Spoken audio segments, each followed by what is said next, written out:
Welcome to the Keystone Experience. We got special guests with us, Sherman Hubbard from Black. Let me get it right, so I don't screw it up.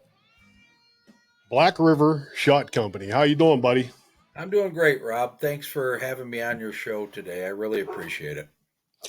Well, when I sent the email to you, I told you I like to work with small companies and get to know more about them and try to get them out there, because dealing with the big companies and the pre-made stuff to me just isn't the way to go anymore. I totally agree.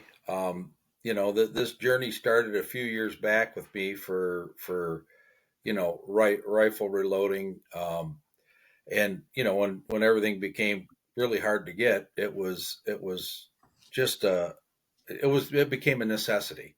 Fact of the matter is, I've been shotgunning, really all my life, purchasing my ammo because it was never a problem to get shotgun shells. Um, and I actually had a complete set of reloading equipment, which I gave away probably 20 years ago because I didn't figure, my competition days were over. And I really didn't think that, I would be shooting that much again. And then, 2020 happened and the whole world changed. Right. So you started shotgunning when you were young. Yeah.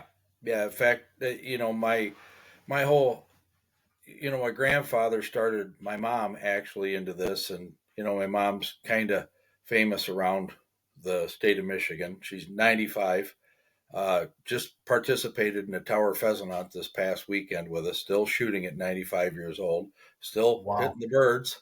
I mean, and, we traveled and we shot all over the country. And, she was a women's world champion skeet shooter. And I luckily got the hand-eye coordination and the talent, and became a world champion skeet shooter and all American skeet teams, and things like that. So it was a fascination for me, and I understand shotguns, I understand patterns, I understand how things work, and I understand what you have to do to compete at that level. Not only patternings in your shotgun, but what you're looking for in order to break the target. So this love of shotgunning in Michigan, I'm thinking it started out on waterfowl hunting. Um, Actually, we were more of, upland, pheasants, rough grouse, running pointing dogs. And as I got older, it was easier to, live with labs. So I've got labs for the past 15 years. We've been working with labs. They just are a little easier all around. They're not as stylish. They're not as pretty as the pointing breeds. I've had Brittany's, I've had German short hairs, I've had English pointers, and my son convinced me. I'm closing in on rapidly going to be 60 here in June, and he said, Dad, we live with the dogs a lot more than we hunt them anymore. So why don't we get something that's a little easier to work with? And that led into duck hunting. My grandpa was a big duck hunter. My son absolutely loves duck hunting. And basically, when the steel shot came in, it was such a horrible experience trying to, shoot ducks with steel shot, and what the early days were of that basically it just soured me on duck hunting altogether. So, Yeah. and I'm lucky as a duck hunter. Anybody that doesn't know, Walpole Island is very, very, close to the state of Michigan. It's a Canadian Indian owned island, and it's fantastic duck hunting. The marshes down there, and Lake St. Clair, and all those good things. I had friends that hunted over there. I've been over there numerous times to hunt, and in fact, the gun rack you see in the back of my room here, that came from Billy Sands Hunt Club over at Walpole Island. So, and anyway, so that's part and parcel of what are some of the experiences that I've had. I've been turkey hunting since I was 12 years old. Um, Great stories of my grandpa. We had lightweight crow hunting suits. There was no camouflage to speak of. There wasn't, any of the famous people, any of the clothing, the heavy clothing. And as a 12-year-old boy, I got my grandpa up at 2 o'clock in the morning to get him out in the woods at 2:30 because you had to be there before the daylight hit. And God love an 84-year-old man to take a 12-year-old boy out into the woods at Yeah. that time. We sat there till daylight, froze our tail off, and by 6 o'clock in the morning, when it was daylight, we were headed back to camp. And my grandpa wanted a paper cup of Chivas Regal to warm up. So, Yeah, I can remember getting my grandpap up that early to go out, and then we get there and sit there, and he used to just he'd tell me, "Boy, you sit here. I'll be back at noon to get you." Well, it's 4 o'clock in the morning, and you're a 12-year-old boy, and some of the noises you hear in the woods while it's dark, you never heard them noises before. oh no, well, and God love my grandpa. He sat right there and he never said a word, and he toughed it out right until I made the first peep about going in, and we ended up spending a week, turkey hunting. Never did get a turkey. Chased them around, and I think I was 19 years old when I finally called in and killed my first turkey. So that was my start of a love for turkey hunting. And the other stuff, the pheasants and upland game, that was just a natural because that's what we did. So then you said you went on and shot some competition. Yes, we traveled all over the country shooting competitive skeet shooting. um I have a fondness for that. Right now I'm with my son. My son coaches the 4-H team up here, and the last 3 out of 4 years we've been first place in the 4-H skeet team at the state competitions. We were runner up Con- once. I help him with that. Congratulations. Thank you. And it's fun watching Congratulations. the Yeah. kids start from thanks. They start from nothing and they turn into a pretty well seasoned shooter, breaking in the mid 20s, 23, 24 out of 25. A few of them actually break 25 out of 25. So, and that's starting from scratch. And we're in a small community of 12,000 people up here where we live, rural community. My son's an agricultural science teacher and an FFA advisor up here. And Connor really got me back into the passion for all this, and we started shooting some sporting clays and doing some different things. And those events have been fun. And we got into shooting side by side shotguns, which I never owned one, until probably 3 years ago. And I started collecting some of those and got interested in some of the side by side sporting clay shoots and things like that. That's cool. Yeah. So, and when I say I know what I'm doing shotgunning, my final year of competition, registered competition, and they shoot 410, 28, 20, and 12 gauge. In my 12 gauge competition, out of 2,000 targets, I broke 1,999. I missed one out of 2,000 targets shooting the whole year. So Wow. that's pretty consistent. Wow. Congratulations. Thanks. Not, and I've that's been, not bragging. I'm just, my reason for talking about this stuff is I'd like to delve in a lot of things about misconception and about what people think they need and they don't need. And my only reason for saying this is, I have a bit of experience. I have a bit of credibility when I'm telling you something about a shotgun. yeah, when me and you talked the other day on the phone, we kind of hit on some points together that we both agreed on, and we're going to get into that here.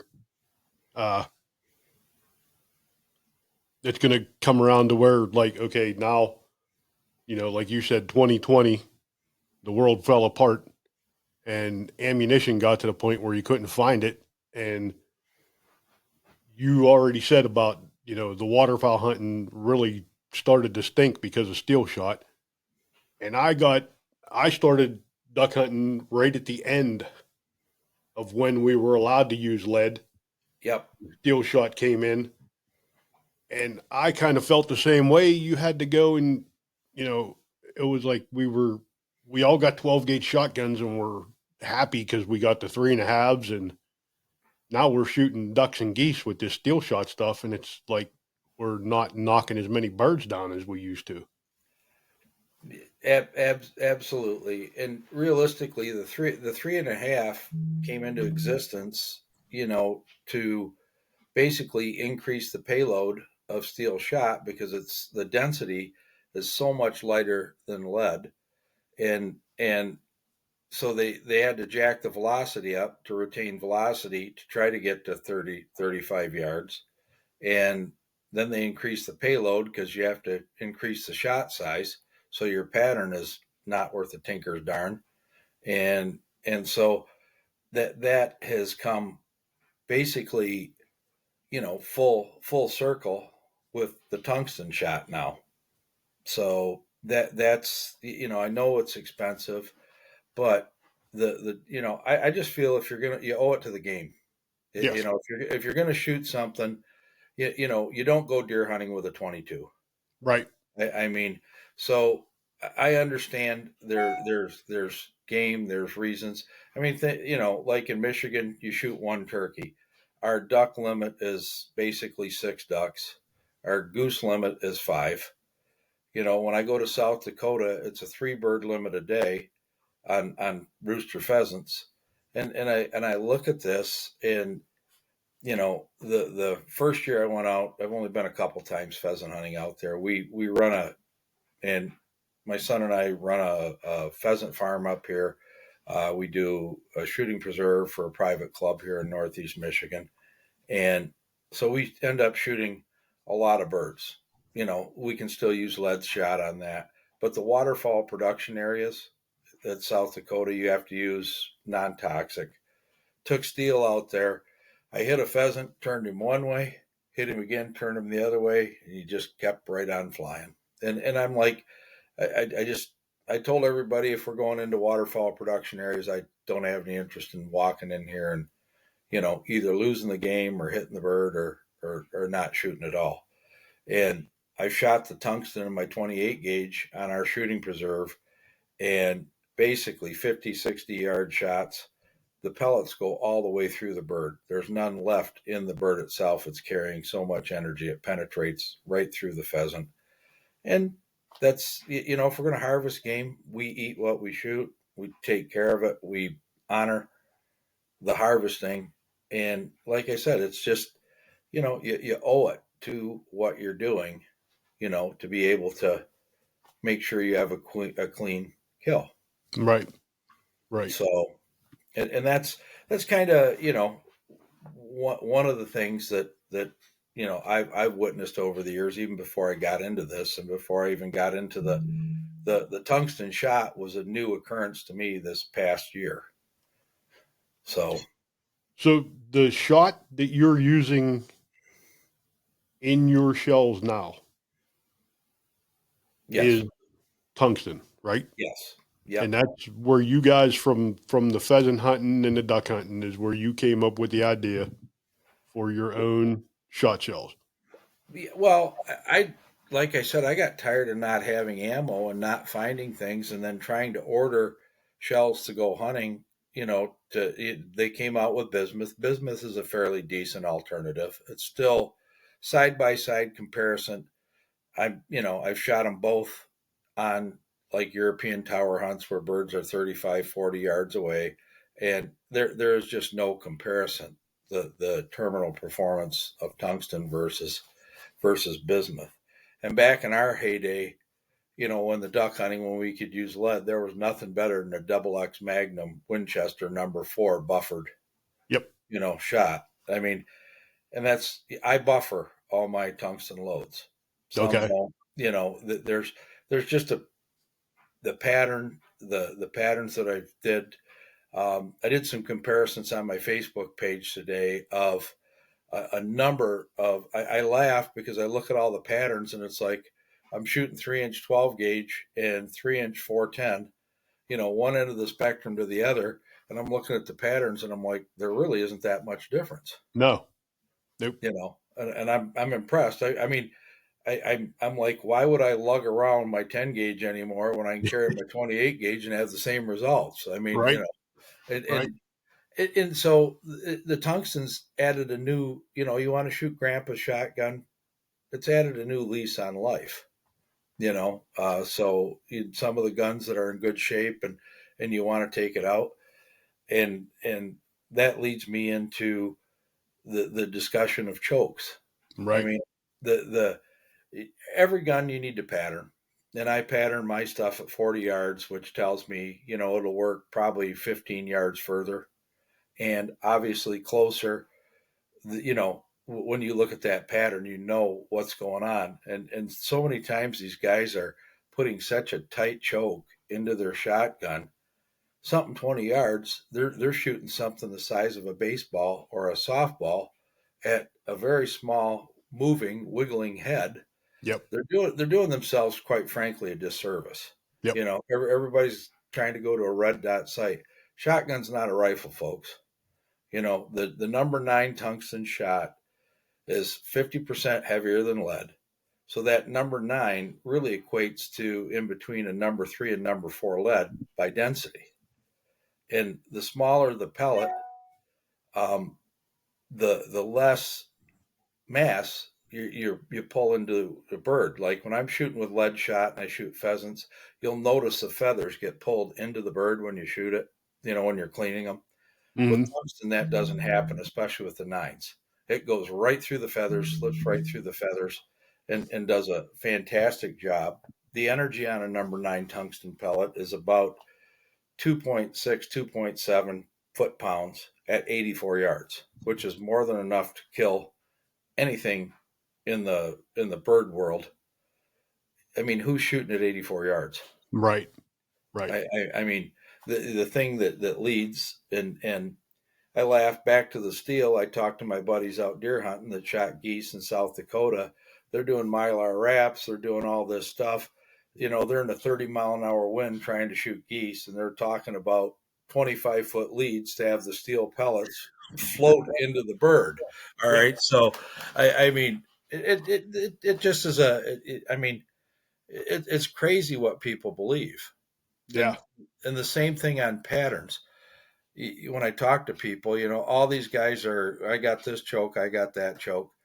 Doesn't matter. You have to try it in your gun. You have to look at what gives you a nice, even pattern and at what range you want to shoot. And the over constriction. Same thing with mixing shot sizes. Let's think about this. If you have a lighter pellet and a heavier pellet together and you're mixing them, what happens is when you fire that, think of physics. The lighter pellets take off faster, and the heavier pellets pass them at some distance. And Hmm. what it does is it blows your pattern. Yep. You get crummy patterns. All of our stuff, we optimize our pattern for lethality and payload. Most of these guys trying to turkey hunt, they're trying to absolutely stuff everything that they can into the shell, and they're running at 950 to 1,000 feet a second. Well, guess what happens to your velocity? What I've found shooting is your best patterns typically are somewhere between 1,200 feet per second and 1,400 feet per second. You have a pretty broad window to get a really good pattern, driving the shot. Doesn't matter what shot at that velocity. When you get up to 1,600 feet a second, you know that it's just doing the wrong thing. It's like looking at rifles. If you hand load for rifles, there's a sweet spot where you get the best accuracy and the best group out of your rifle. And that's not too low and that's not too high. Right. So it's simple. It's physics. So when you're doing your studies or your test, you're patterning your shotguns with what choke are you using? I mean, basically the 410 that I had, I took it to Will's Brothers. They're really famous, world renowned. We're lucky they're here in our neighborhood. They work on a lot of side by sides. They do a lot of things. They checked my chokes on my 410, and my chokes were supposed to be improved cylinder, which should have been 10 thousandths, and modified, which should have been 20 thousandths. Both of the chokes, when they mic'd them, came back at 7 thousandths. And that's the pattern you see shot at 35 yards with my 410, which I'm when he told me this, I figured, well, I'm going to try it, but it's going to be, I'm going to be like, oh boy. But I shot it. Absolutely have no reservations about using it for duck hunting, uh, you know, turkey hunting.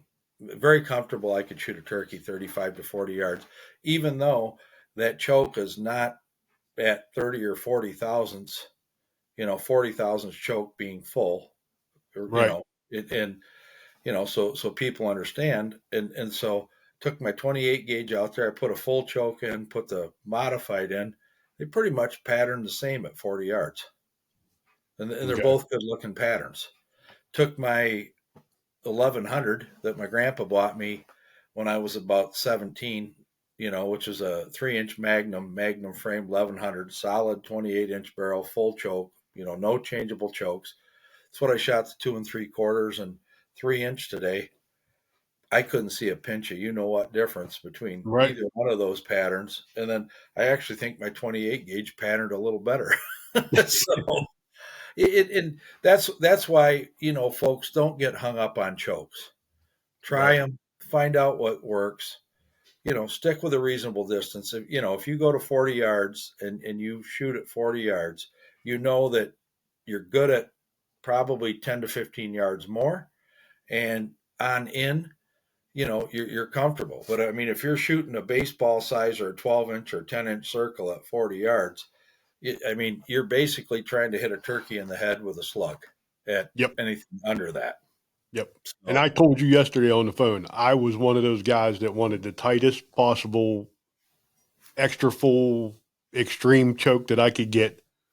And I would miss so many birds at 15 and 20 yards because, you know, I was shooting basically a slug at them, you know? well, and the same thing in your target shooting. Like when I shoot sporting clays, my favorite sporting clays gun is a fixed choke Krieghoff 12 gauge. And when I bought it, it was improved, modified, and full, which, basically is 30 thousandths and 25 thousandths.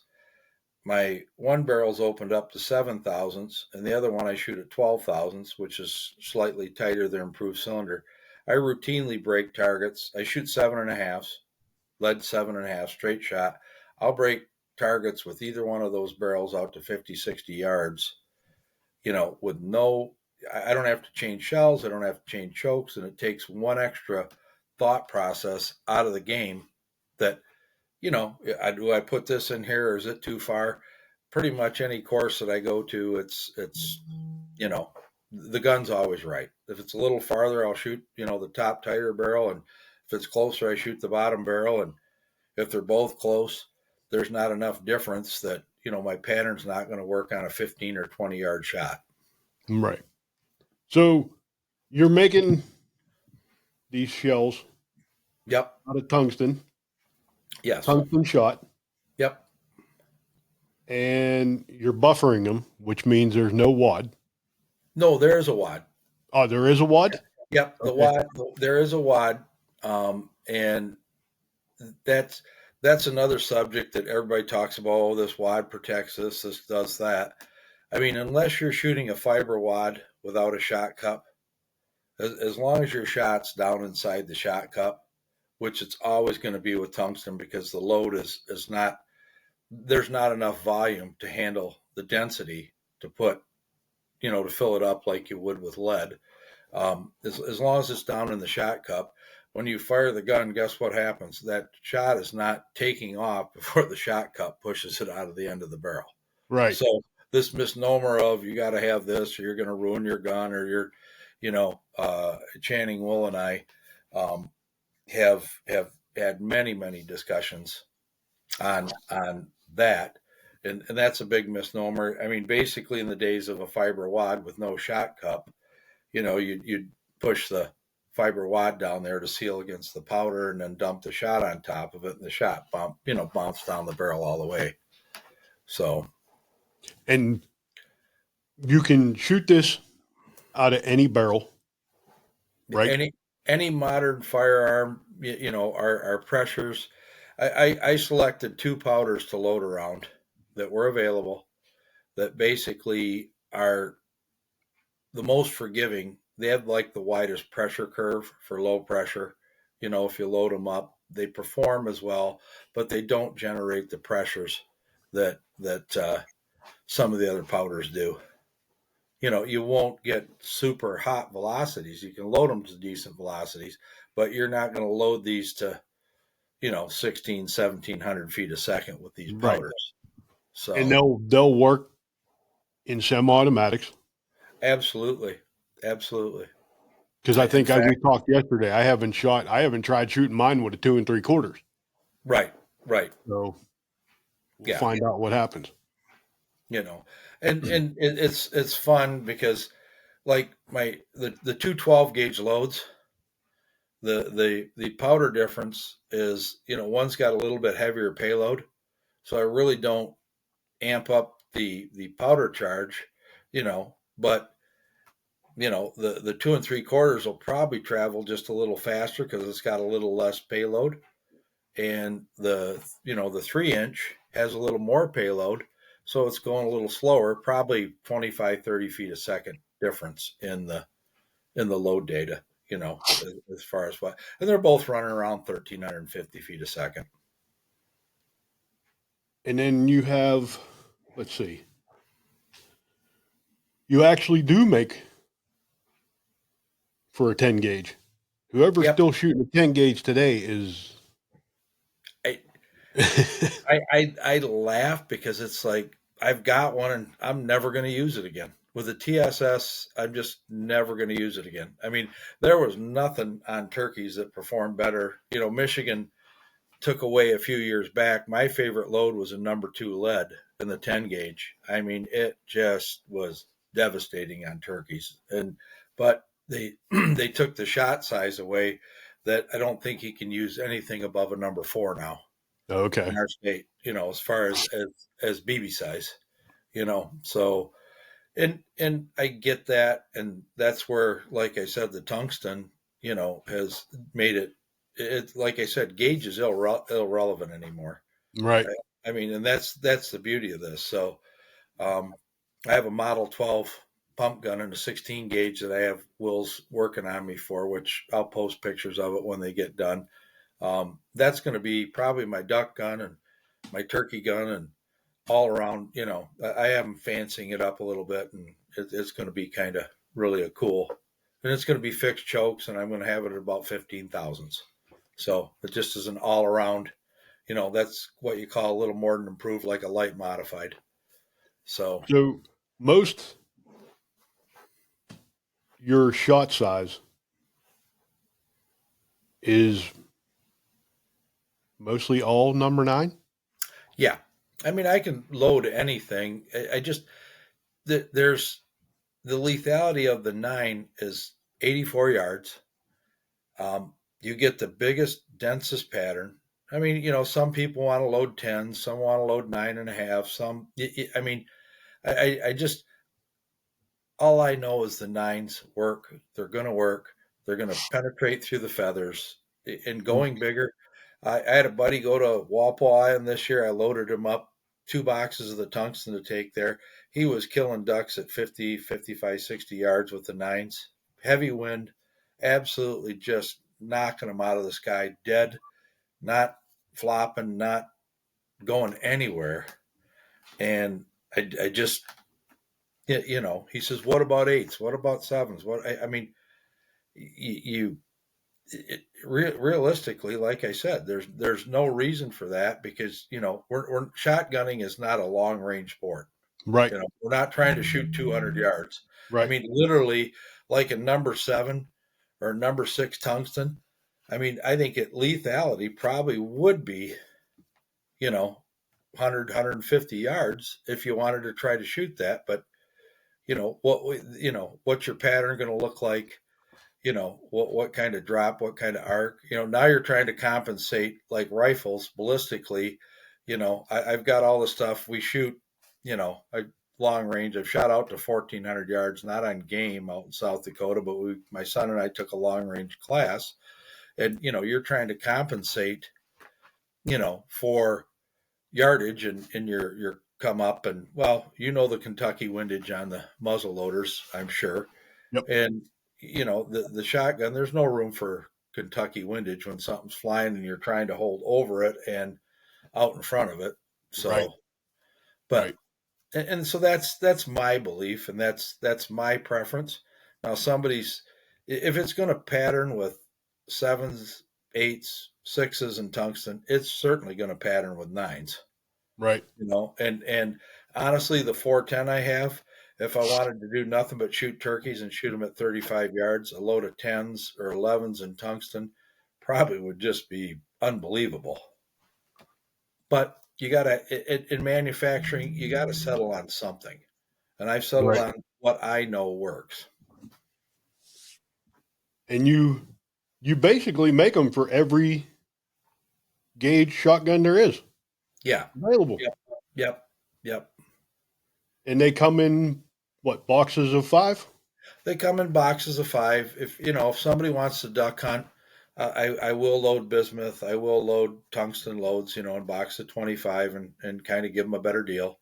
But I inventory everything I have. So like I said, you and I talked. You ordered some shells and they got sent to you, the next morning from when we Yep. talked. So I put them in UPS and you know they'll be in your hands. Probably by the end of tomorrow. Yeah, now I just gotta wait for the gun to get here. Well, you'll have something to shoot. You'll be pleased with it. A good buddy of mine that went out to South Dakota last year has the same Stevens and the 410, and that's Yeah. all he uses to turkey hunt with because he doesn't. Epa's probably a little older than we are, and he doesn't want to carry around a heavy shotgun and he killed 2 beautiful Merriam's turkeys in South Dakota with absolutely no problem. So I might have to order just some shot from you and try it in my flintlock shotgun. absolutely, absolutely. Might have to try that. I'd be happy to send you some and Give have it you a try it give out. it give it a shot and see if I can't bust a redhead with it this year. That would be really cool. That would be really cool. So if guys want custom made shells, they can call you Yeah, and they can talk to reach you, out. and you guys can figure it out, and you can explain the ins and outs to them of what you Yep. know what's going on, and figure out what they need it for to begin with. Yeah. Yeah, absolutely. I've talked to a gentleman outside of Houston. He's duck hunts down there, and he's got uh, a pretty substantial order going on and getting ready for duck season. And I actually make my own lead and my own bismuth shot as well. I actually pour it in my facility, so it was a tinkering hobby, that I wanted to get into. I have a mechanical engineering degree from a background. I used to design, build custom machines, and kind of a jack of all trades, master of none. And Yep. like I have more fun tinkering than I do, you know. But this is a passion, so it's not a job for me. It's not. I just look forward to doing it. So Let's see what else we got here.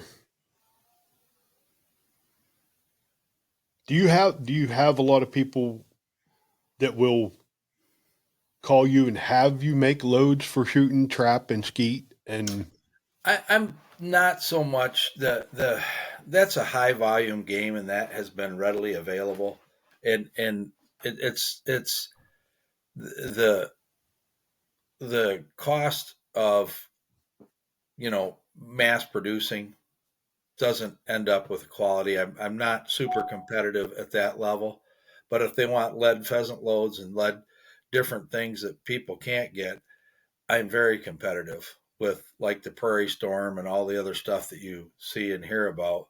The yeah. other thing is, once again, I'll buffer the lead to make sure the patterns are consistent. They're a little bit tighter, and so I'm very competitive on that. But most people are looking at the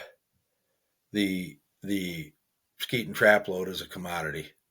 You Okay. know, they're not interested in they're they're shooting a target event. That's the reason I started making lead shot too. So like the reloaders, we'll be launching that here within the next 30 days. That'll be available, purchase, shipped to your door, shipping included, and it'll be very competitive. To get it to the door. And that brings another topic up, like people buying reclaimed shot of mixed sizes, nines, eights, sevens, and a halves. Once again, we're talking about pattern. If you can buy a perfect shot that I'm making for the same price as reclaimed lead, you know, buy the perfect shot. Right. It's going to be a better pattern. It's going to be, you know, uh, something that is just it makes sense. Yeah, I do play around a little bit with making the lead balls and stuff for my flintlock. I went out and bought the jigs and everything, and bought a smelter, and uh, I'll sit down there and a buddy of mine, his grandpap used to be a dentist Okay. a long time ago, and he used to make people bite down on lead. Yep. So I got some of that denture lead, Right. and I made, I don't know, probably 150 muzzleloader balls out of that. Boy, was that a disaster. That was horrible. Well, That it's a stuff, little soft. it would hit a target and you'd see just a little black spot. It actually never penetrated the thing. And I'm like, man, this, what am I doing? I thought Right. this would be cool. So now I mix a little bit of that with a little bit of this lead and Right. a little bit of tin, Right. so I kind of got a lead ball that I'm happy with, and the same deal, it's not a mass produced ball from the most, common muzzleloader companies, but I know what that bullet will do, Right. and I got the proof behind me there. I showed you, Yep. at 97 yards is what I shot that deer at with an open sight Nice. flintlock, Nice. and he didn't go but 20 yards. So, you I, know, and that to me is what it's all about. I mean, I took my mom out to South Dakota at 86 years old, and she shot her first mule deer out there.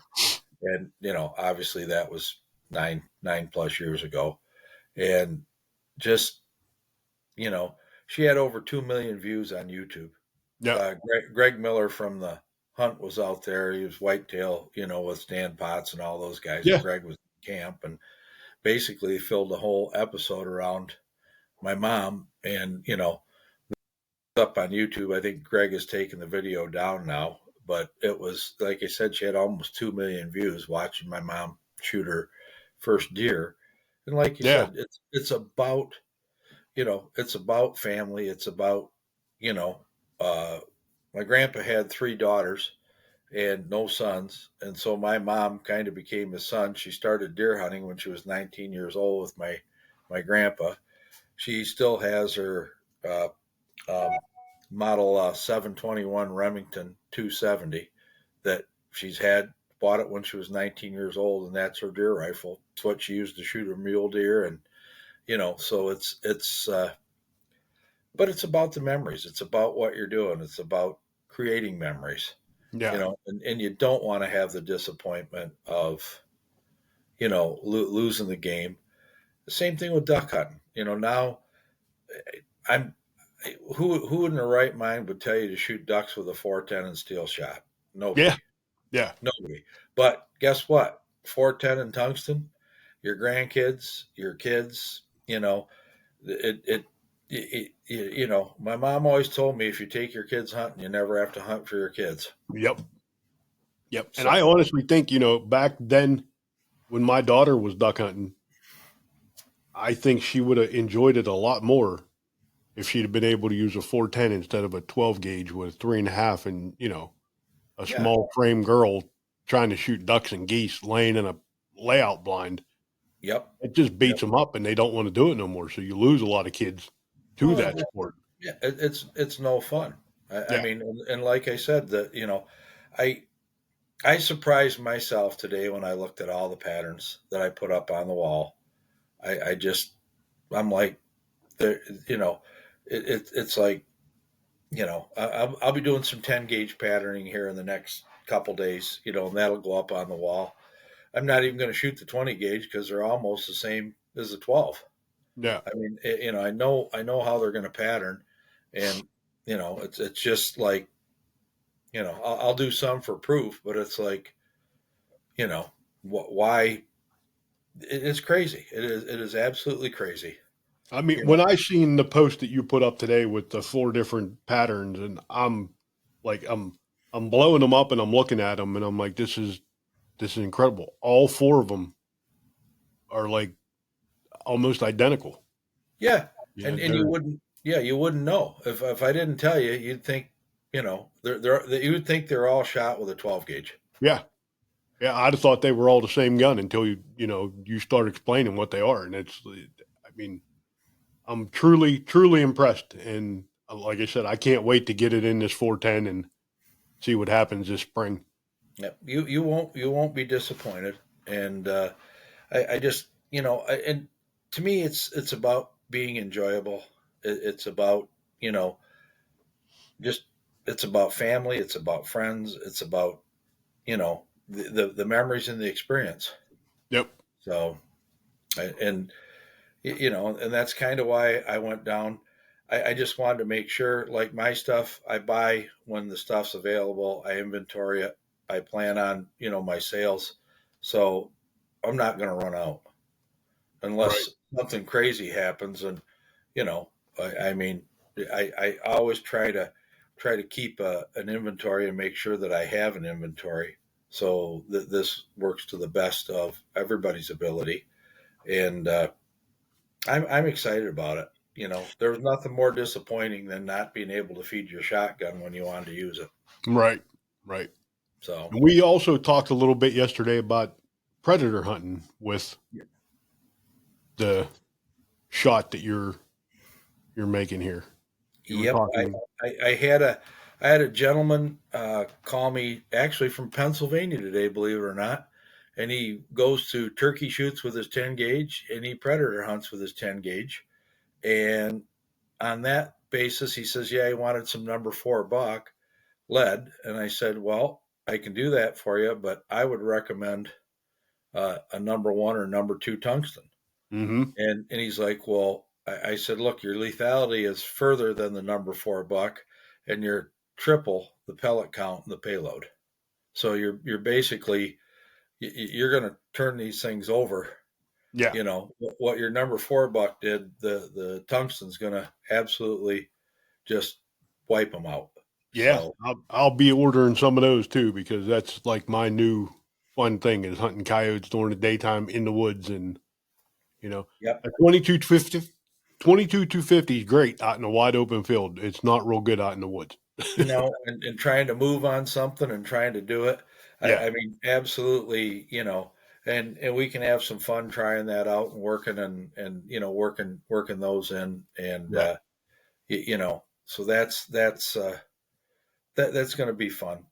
Yeah. I mean, we'll be, like I said, when I get this 410 stuff and I get the gun, I'll be doing some filming and putting it up on YouTube and on Facebook and stuff like that. So, you know, Cool. I That's want people to, this is the reason I wanted you on here is because a small company get to sit down and talk to the man who actually produces the stuff. You're the guy who goes out and shoots it. You're your own quality control. You're your own I'm testing lab. Yep, I'm loading it, I'm shooting it, I'm running it through my guns. I mean, guys, my Krieghoff is a competition skeet gun. My gun itself was about $25,000 when I bought it. All right, I shoot my ammo through that gun. Yeah. So, all right, I mean, and I'm not trying to brag. I'm not trying to be a blowhard. I'm just, I'm using my stuff. I'm Yep. not afraid of it. I'm not, I'm going to run it through, you know, what we have. In fact, my son, was shooting the other day, and I load some of our own target ammunition, and he's like, "Dad, yours is faster, but it doesn't hit as hard." Henceforth, remember what I said about the powder curve? Yeah. The basically the pressure curve in the shell. Well, it's longer in my shell that I load in the 12 gauge, so you're not feeling as much of the sharp recoil. Okay. And it's all that stuff. I mean, it's just you know it balances with payload and what you have going on. So, but that's just inherently knowing what you're doing. So So you're when you're loading this stuff, you're is it still the same as like the how to what are they an ounce and an eighth of tungsten, or how do you you you measure everything by weight. okay. So and lead and a payload's a payload.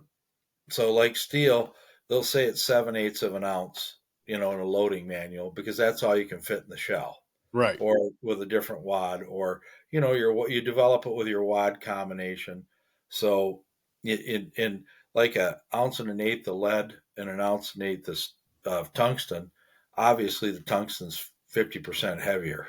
So you're not getting as many BBs, but the BBs that you do get perform, you Better. know, 50% better than lead.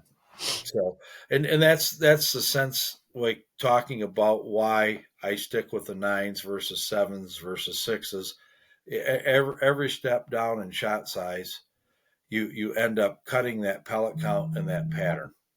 Okay. So, I mean, if the tens and the 11s performed at 80 yards, like the nines that I know perform,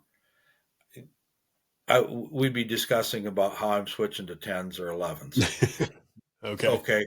But I know for a fact that, at 50, 60 yards, you're going to be on the fringe of their penetration and performance because, the 10s and 11s are going to end up density wise being down in the neighborhood of that five, the six, the 7.5, so they'll perform to 40 yards, but there's what I want is the maximum amount of air. So if you misjudge that duck you shoot at and thought it was 40 and it's 60, you're still going to kill it with Okay. the nines. If you misjudge it shooting 11s, you're not going to be happy, if it's not 40 or 30 yards. Same thing. I look at this like going to a seven. You got too many holes in your pattern. You don't have enough pellets. You got quite a few. You still have more than steel, but realistically, that number seven is a 150-yard lethality by weight shot. And then it becomes, do you really want to be shooting a shotgun at 150 yards with other people in the marsh or not knowing what's beyond your target? Right. I mean, so, I have some concerns in that, especially when you're shooting things up in the air or 45-degree angles, or, who's hunting on the ditch 150 yards away from you, which you'd never even consider that shooting other shells. Right. Right. So, excuse me. So we covered all basically all of the different shot from the different guns, the different. Oh, let's see what else we got here. Is there anything else you want to add?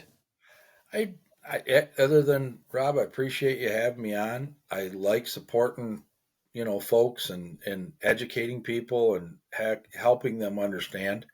I like having conversations.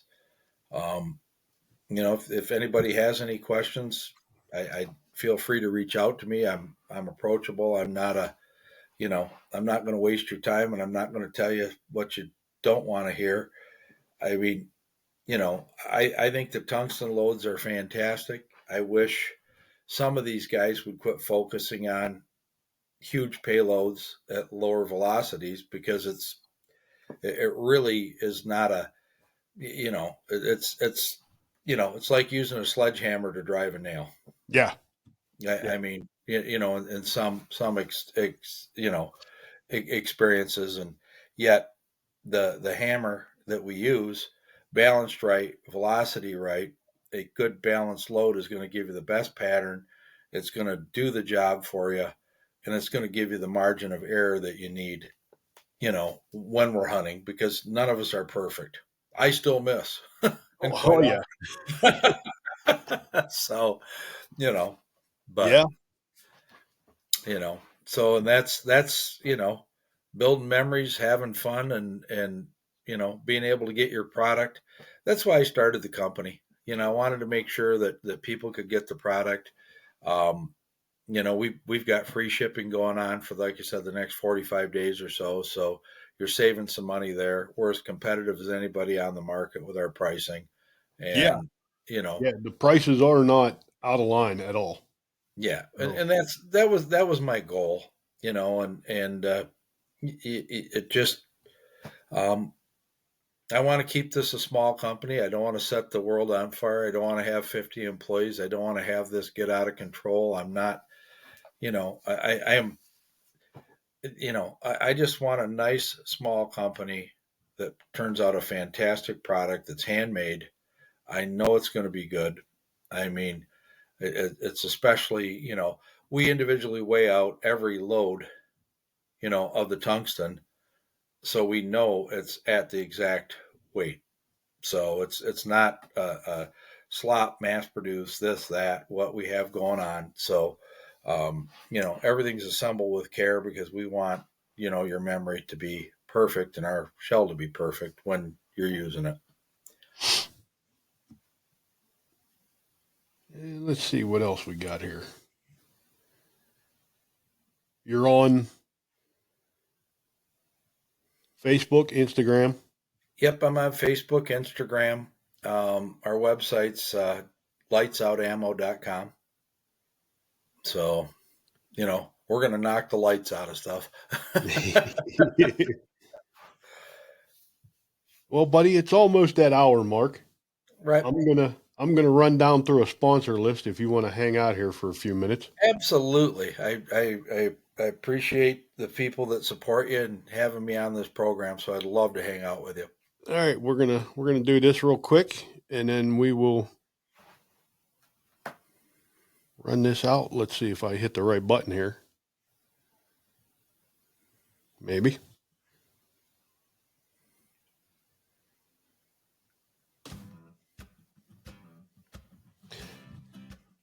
Creek Archery, Hillview Motors, Duke Traps, Apparition Scent, Chico Outdoors, Back 40 Seed Company, Gearhead Archery, Forget Genetics, Trapline Beard Oil Company, Weeby Knives, Wreck Broadheads, Coon Creek Trappers, Wilson's Wildlife Solutions, Redline Bow Hunting, Rack and Stick, Scout Tech, XL Construction and Renovation, Warhead Arrow Company.